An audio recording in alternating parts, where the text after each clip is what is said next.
I'm Scott Al Miller. It's the 17th of October, 2023. This is my vlog of daily life living in Nicaragua, and we're basically at the day. I don't have a really specific day, but basically this week, 4 years ago, was the start of my vlogging journey, where I took this channel from being just the place where I would dump the occasional little update that had no particular purpose to starting doing a daily vlog as I prepped to, in about a month, head to Nicaragua for the first time in 4 years to come down with friends and check things out. So we're at kind of a neat anniversary moment, and we're going to be talking about that, some other things, as we get through the day. Let's hit the bump, and I'll see you on the other side.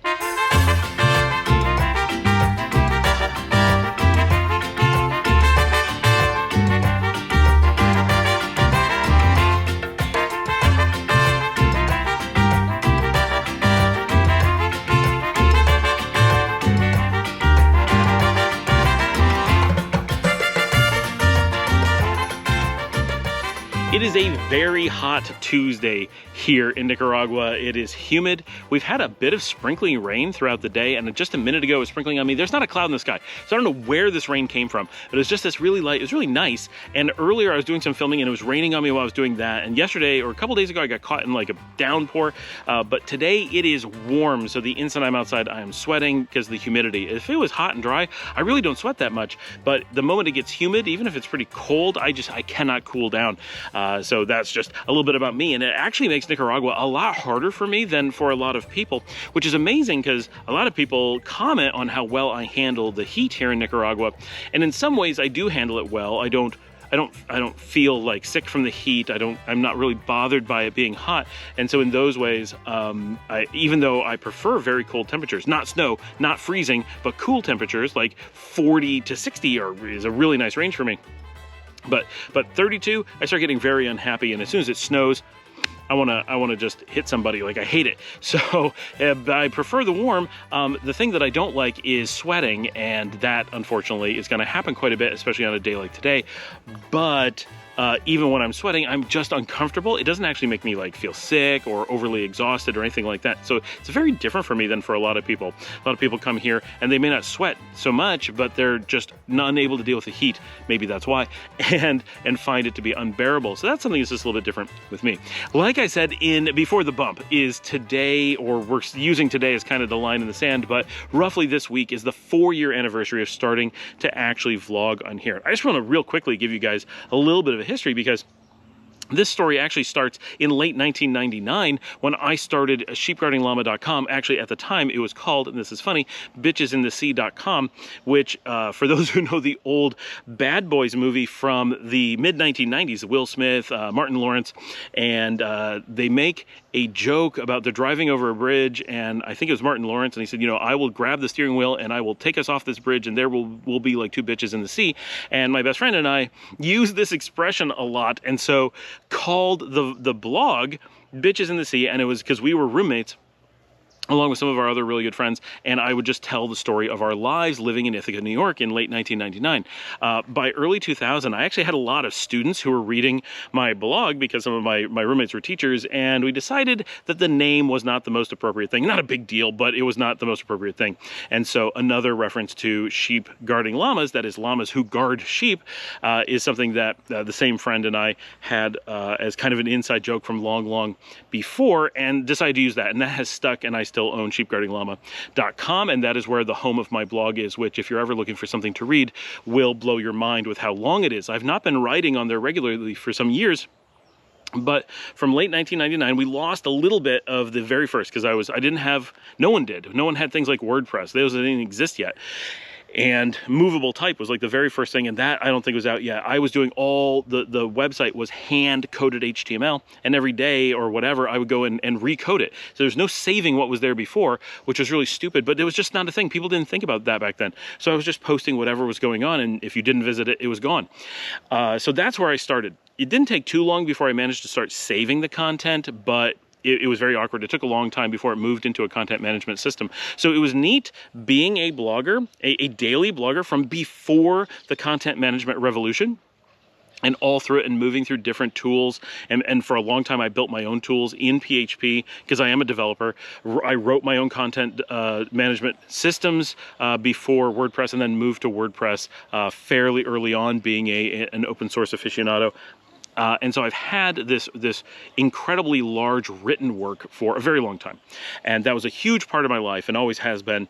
And I'm so thankful for having done it. It's been such a meaningful thing. And we joke about how we can go back and look up anything from our lives at any time. What day were we where? And everything's written down. It's very useful. It's a funny thing. I can't recommend enough having really good journaling. And it's funny, when I was in like elementary school, completely detested journaling as the dumbest thing. But something about taking it online and making it a journal that I share with the world made it a very different thing for me. And that turned into, by around 2003 to maybe 2005, somewhere in that window, I got into podcasting before it was a big thing. This is when it was very first available. They were just figuring out the medium. RSS and Atom and those technologies didn't exist yet. Podcast was an ad hoc delivery mechanism for audio, and then RSS came along and really changed things, and it was really neat going through that revolution.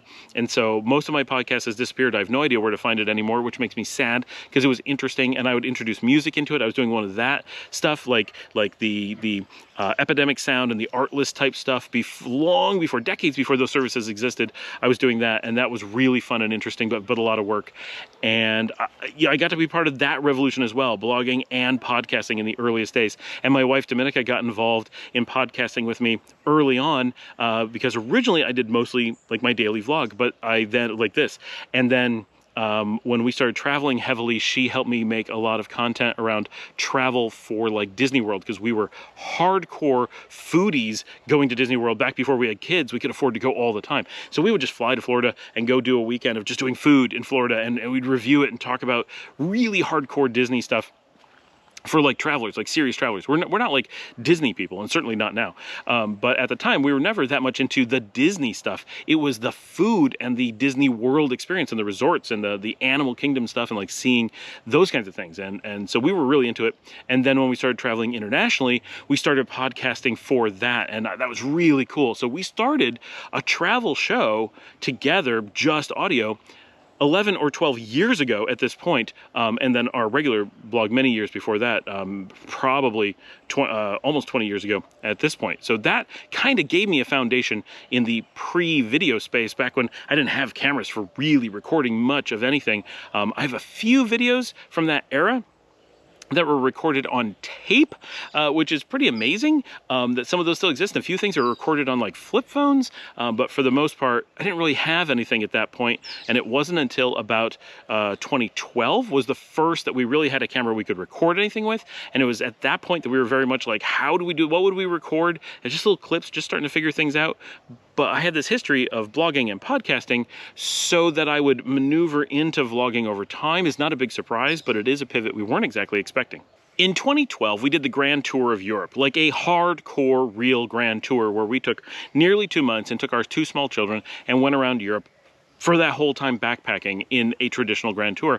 And while doing that, I had a Nikon Coolpix, which allowed me to take 1080p video, and I got a lot of really neat clips of nothing in particular throughout Europe. I also got a lot of great pictures, and it was a really nice camera that I still have somewhere in storage. It was very waterproof and rugged and took great pictures, and it was kind of the first relatively portable digital camera that I had. I already had a Nikon D50 and then a D90, but those are just photography cameras, right? They don't do video, or not really.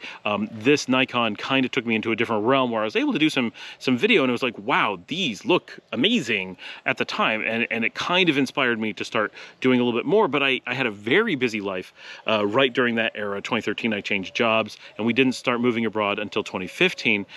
So I kind of got a taste for this in 2012, and didn't have a moment to pick a camera back up until early 2015, when we took that camera and also bought a GoPro Hero 4 and moved to Europe and began our journey of living abroad. At that point, my idea was I was going to try vlogging, but I didn't have enough equipment, and we were moving, and I was working, and it was very complex. And so we started moving towards vlogging a little bit more, but it remained something very much in the background. And I'm very sorry about that, because the 2012 trip could have been so much more video, and the years of living in Europe with the kids. Really could have been an amazing vlog experience, because we did so many interesting things and learned so much stuff and had so many adventures that I wish we could recall them better, and I wish I could share them better. And we did vlog during that time. This is important to note. I didn't not vlog, but I was doing vignettes. Nearly all the stuff that I did was, first of all, completely unedited. Sometimes I would use a phone, sometimes I would use the GoPros, and it would be very quick. It would be just me holding it. I had no equipment, no microphones, no editing equipment. I would just take the files and upload them. Everything had to be done in one shot, and it was very limiting. I got some great material during that time, but they were very short. None of them were super popular, and I didn't really know anything about the YouTube platform, so the way that I was presenting it was effectively useless, and I wasn't putting any time into researching it because it wasn't the goal, really. It was kind of this loose idea, and we got a platform called Don't Forget to Pack the Kids, which was actually our second one. We had actually done Kidding Around Europe as our original platform. So when we went in 2012, we actually were convinced we were going to start a vlog called Kidding Around Europe. That's why we took the camera. We took a bunch of video. We actually got the coolest stickers made up with this amazing logo, and we were handing them out, and people were like, this is the coolest thing ever. But we never really made anything with it. Those clips are available on one of my channels. I'll try to link it down below so you can explore that original trip. It's like, I don't know, 12 minutes. But there's no narration. There's nothing special. You can just see some of the scenes from that trip when we thought we might be getting into vlogging. With then in 2015 and on, we did have the GoPros, but still no editing. I had no real idea what I was trying to do, and started doing some cool travel advice, and we got the kids to do a little bit of stuff. And you can tell it's weird, because I think today when you go and look at vlogs, you just go watch some vlogs and go, I can do this. But at the time, I hadn't found any vloggers yet. I had not seen a single travel vlog. And it was like, I'm going to try this thing that I don't know how to do, and I have no context for it.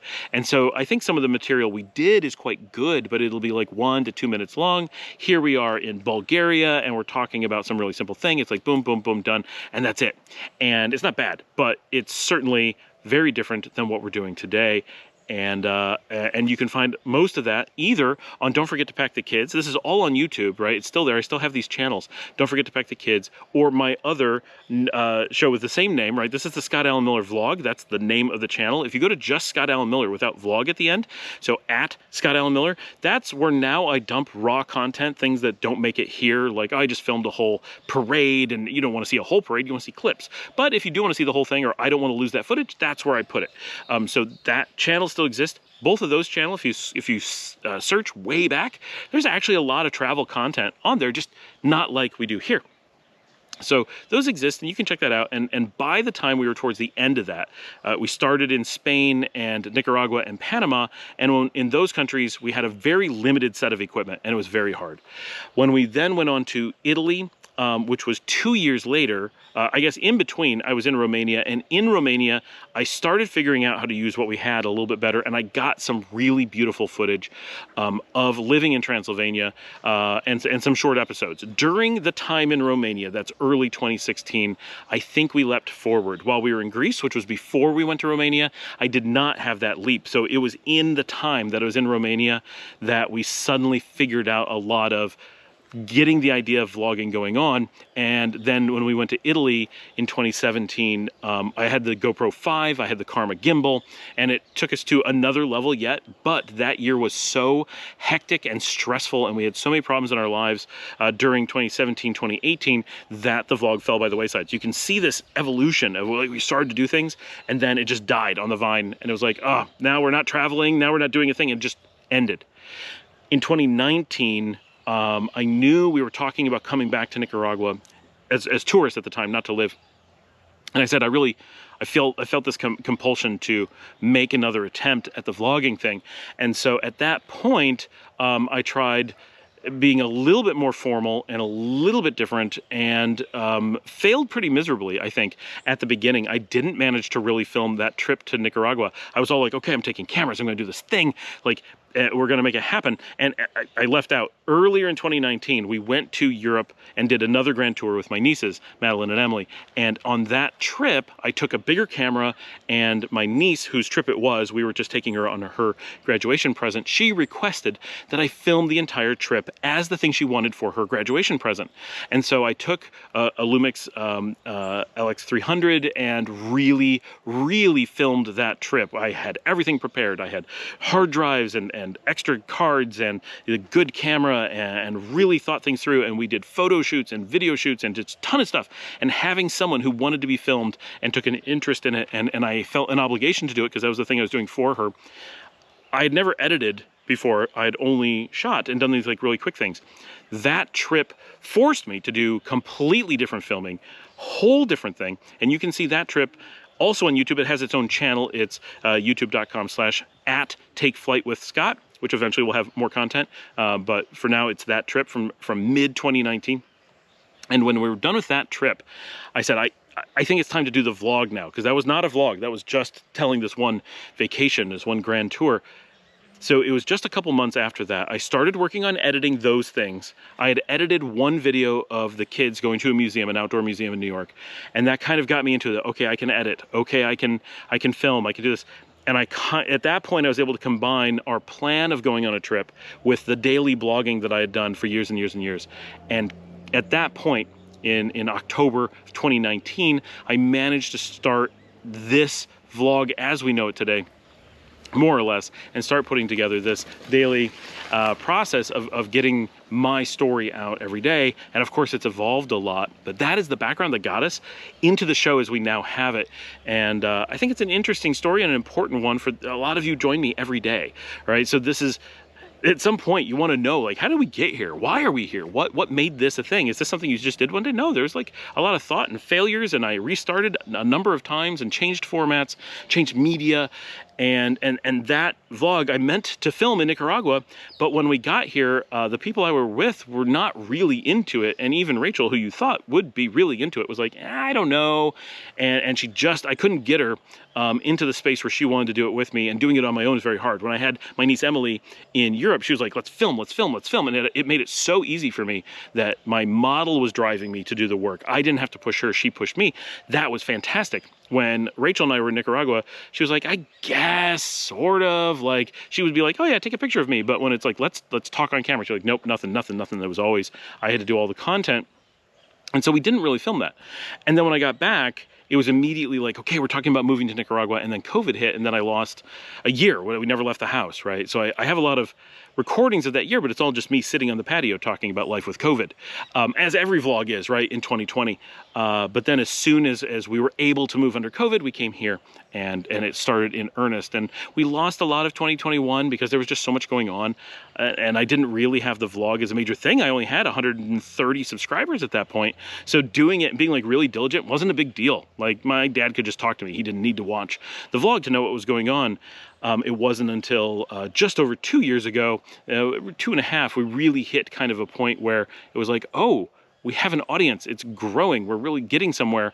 We need to make this into a scheduled, regular thing, and people know it's coming, and it's blossomed and now a completely different thing. And I love doing this vlog. And all that said, like, basically happy what I consider 4-year anniversary to doing the vlog.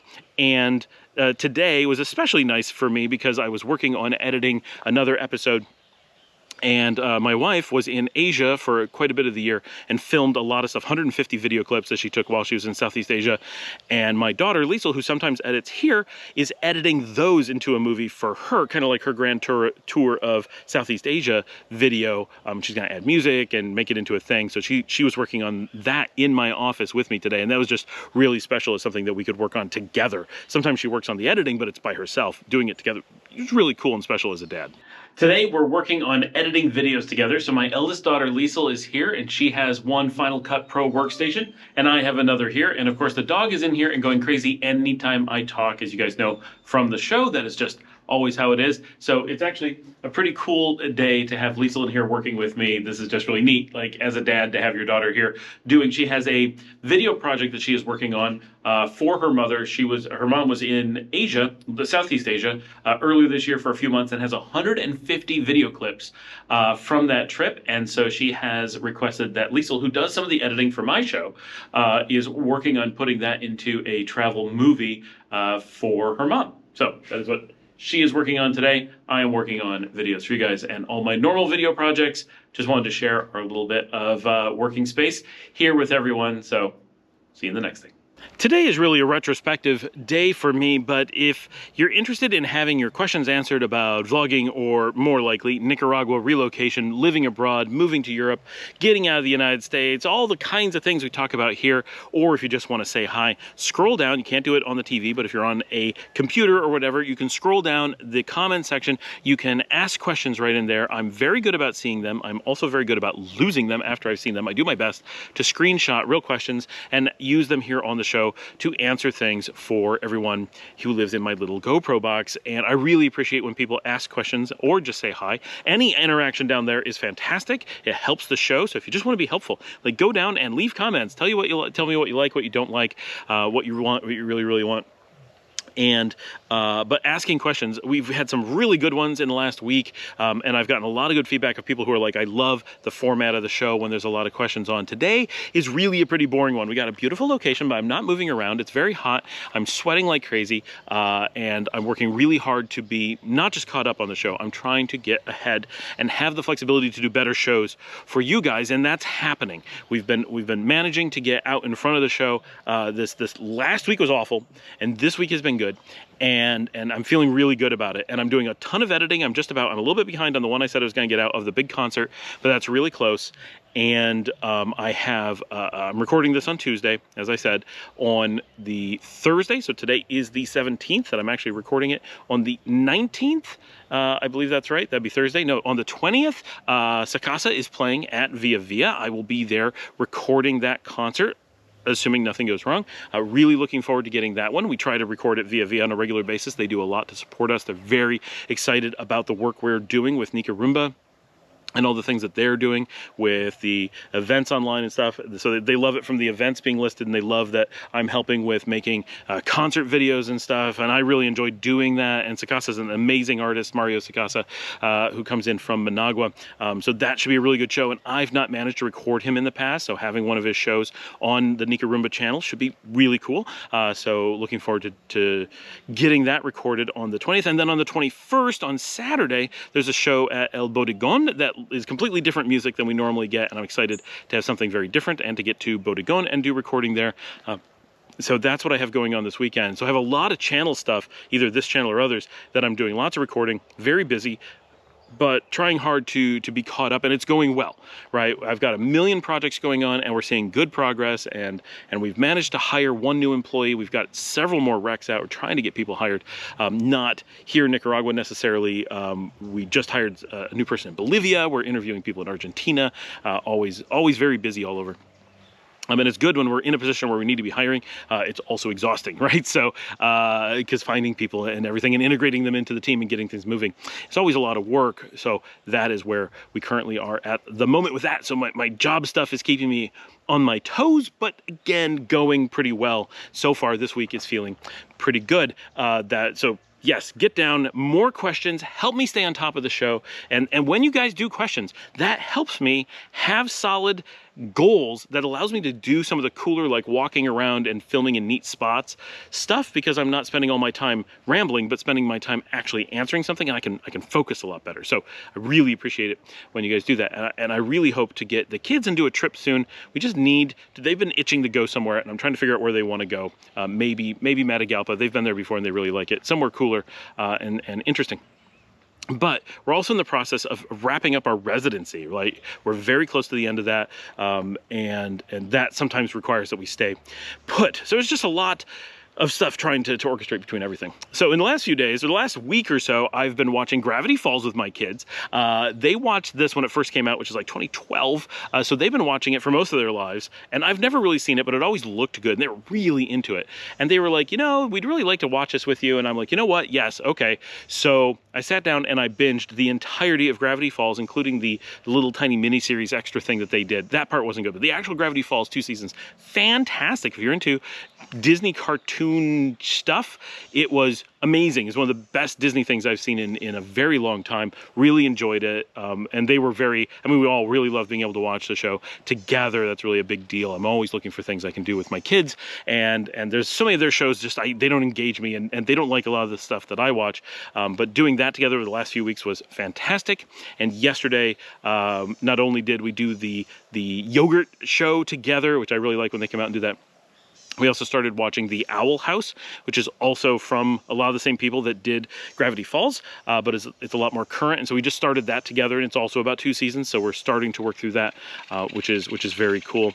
And yesterday, the kids also I guess 2 days ago, sat down with their mom, with Dominica, my wife, and because I was working, and they all watched The Labyrinth together, which is one of Dominica's all-time favorite movies. And I mentioned that when I did the little thing about my favorite movies. That's what prompted me to think of that. But it was worth noting that we were so proud that at the beginning of The Labyrinth, if you haven't seen it, there's a spot where there's a riddle, and it's supposed to be this really hard riddle that they give at the beginning of the thing. And my youngest, Luciana, who's 12, immediately just goes, well, you should have done this, and he would have known the answer. And if they thought about it, this told you the answer. You don't even have to do the riddle. You already know the answer from these things. Or this is you shortcut it. Like they didn't even think these things through. And my wife is like, she in 2 seconds solved the labyrinth that my wife had been thinking about her entire life. And it's always like, how do you solve this like complex riddle? And Luciana's just like, duh, and like had it instantly, and short-circuited it in a way that the people who made the movie had never thought of, I guess.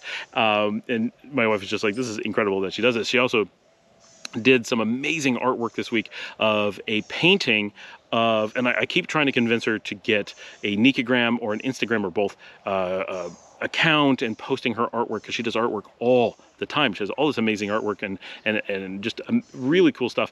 And my wife's favorite painting is Starry Night by Van Gogh. And so Luciana painted a sunflower, which is also my wife's favorite flower, painted a sunflower, and on the head of the sunflower painted a portion of Starry Night on top of the sunflower. It was a really neat meta sort of Van Gogh experience thing. It was very, very cool that she did that. So that was a cool thing this week. Anyway, that has been pretty much what our week has been. That is where our week is going. I've got a lot of stuff going on, and it has been amazing being here with all of you for the last 4 years, and hopefully 4 and a lot more years to come. I am working on getting scheduled with Jack Pittman to try to do an interview with him. I've got to set up a few cameras and make sure I'm ready to do that. And hopefully we're going to continue to have a good week where we get a lot of content done. Once I get a little bit ahead, I think that the quality of the content gets a lot better. Today, an exception. I'm kind of really rambling on with all this sort of slow things, but sometimes we need this. Every so often we need a break, and it's like a Tuesday. It's the slow day on the channel anyway, so I think it's a good one. But I do take the comments you guys have that I ramble a bit, and some people are like, I really like the rambling, and some people are like, yeah, I really should get to the point. Well, today's a day without a point. It's very much a vlog day, but I am trying to get to the point more and more. It is something I struggle with, and I understand that, but that's it. That is our day here in Nicaragua. It is gorgeous, too hot and humid, but an absolutely beautiful day. Very quiet. Great things going on here in Nicaragua. It is a great life living down here. Hopefully more of you will come down and join us or visit us soon. But as always, like and subscribe. Scroll down, ask those questions, make sure you do it, because if a couple of you ask every day, I'll have lots and lots of stuff. We're not in any danger of me having too many questions. So go, feel free to ask away.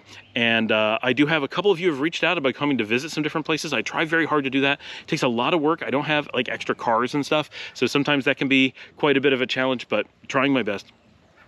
And if you'd like to support the channel, you can buy me a coffee at buymeacoffee.com/ScottAllenMiller. That really means a lot. This channel, like I said, it's a lot of work. It's a huge amount of my life, and it takes a tremendous amount of time. And those coffees help very much to make this something I can justify to my wife, that I can afford buying the cameras to use for the show. That's kind of really where it comes out. And share on social media. Tell your friends and family about the show. Encourage them to give it a try. Look into Nicaragua and vlogging as a fun thing to watch every morning with your coffee. And if you want to support the channel by just putting in a little bit of effort, just take a moment when you're doing something else and put your TV or your phone or your computer onto another episode of the show and let that run in the background. Hit like and just let it go. That stuff does an amazing amount to help YouTube understand that this is stuff that you like. So just little hints on how you can help push the show forward, but definitely liking, subscribing, and telling your friends are the biggest things.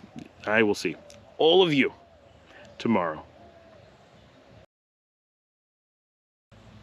We just did that whole episode and the GoPro 11 didn't overheat.